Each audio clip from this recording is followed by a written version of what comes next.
1938 թվականին հայ աղջիկ Զվարթնոցում պարաշուտով թռել է 1938 թվականին, պատկերացնում ես,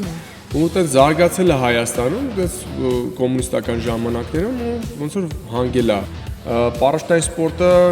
հիմա շատ է զարգացել, ես Ամերիկայում եմ սովորել, այն դպրոցներում եմ գնացել, այնտեղ եմ դասատու դառել, այդ կուլտուրան շատ է փոփոխվել այն ժամանակներից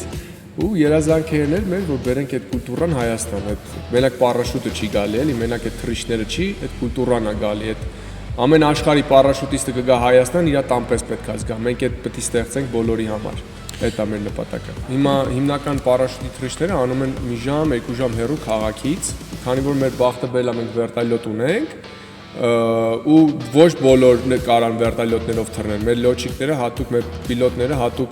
մարդիկ են, որ կարան մեզի թռիչքներ կատարեն, որտեղ շատերը վախում են, չէ՞, ղզիկ են իրենք, բայց մեր պիլոտները հայ ղզիկ չեն։ Իմ գործունեությունը որպես օդաչու սկսել է 2009 թվականից Մարշալ Արմենակ Խամբերյանցի անվան ռազմական ավիացիոն ինստիտուտում, եղել եմ զինվորական օդաչու, հրահանգիչ, հետո ավարտելուց հետո սովորացրել եմ կուրսանտներին թռնել ուղղաթիռով, հետո երբ որ բացվեց Armen Helicopters ընկերությունը, ինձ հրավիրեցին աշխատելու, ես եկա արդեն 18 թվականից աշխատում եմ Armen Helicopters-ում որպես օդաչու։ Որի օր թռիչքն է դեր մոտավորապես։ Քանի անգամ եք։ Չեմ կարող ասեմ, տենց ժամերով կարող ասեմ, մոտավորապես 2500 ժամի կարգի է հիմա թռիչքը։ Ուղղաթիռային թռիչքը ինքը ինչով է տարբերվում ինքնաթիռայինից, ինչ հիմնական սպეციფიკա կա։ Ուղղաթիռով ավելի շատ հենց դու իրականում թռնում ես, կարծես ինքնաթիռում, որովհետև ինքնաթիռում հիմնական գործողությունը ավտոպիլոտն է անում։ Մեծ ինքնաթիռների մասին է խոսքը։ Ուղղաթիռով դու միշտ այդ թռիչքի զգացողությունների մեջ ես, որ դու կառավարում ես ուղղաթիռը, դու կառավարում ես այն ինչով որ դու թռնում ես այդ պահին։ Ու տեսարաններն են տարբեր, անընդհատ ռելիեֆը փոխվում է, սիրուն տեսարանները, իսկ օդանավի մեջ արդեն նույն հորիզոնն է։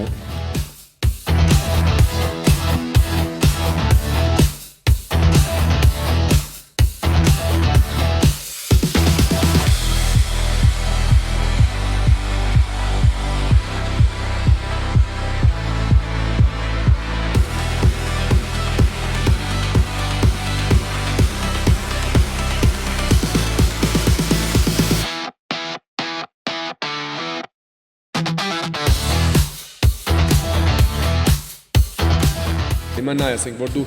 4000 մետրից թռնում ես, չէ, երկու մեծ գագաթ կա կողքդ, որ ցած զգում ես դու էդի Արագածն ու Արարատն է, չէ։ Թռնում ես ներքևն է փոքր սարեր կան, բայց այդ սարերը հարթ են երևում, որ դու կամացից իջնում ես ներքև, այդ սարերը սկսում են հելնել վերև, այդ ձորերը սկսում են իջնել ներքև, այդ աշկի կոնտրաստը գժական բան է, դա մենակ Հայաստանում կարաս դու էդի զգաս էլի։ Մեկի ասենք, չգիտեմ, երևի Շվեյցարիա բան է նույն կոնտրաստով, էլի։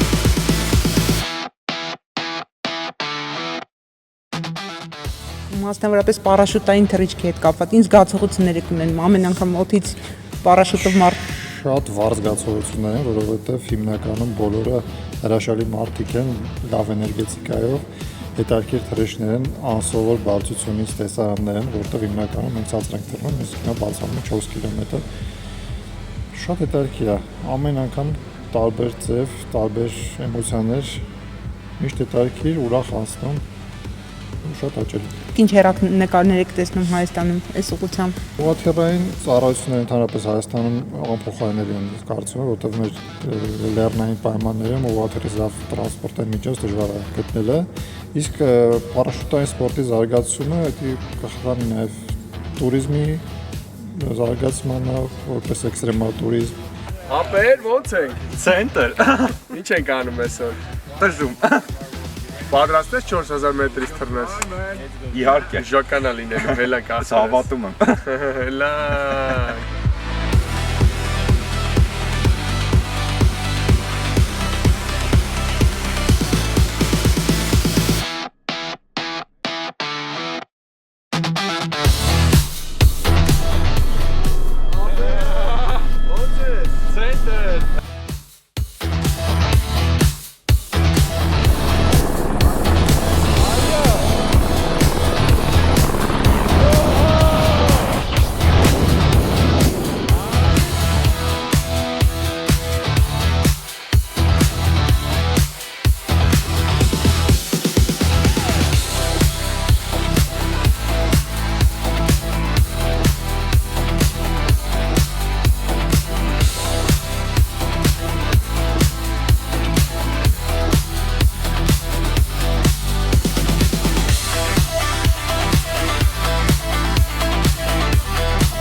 արտակարգ է, հրաշք էր ամեն ինչ։ Տեսարանն էլ, ադրենալինի զգացողություններն էլ հրաշք էր ամեն ինչ։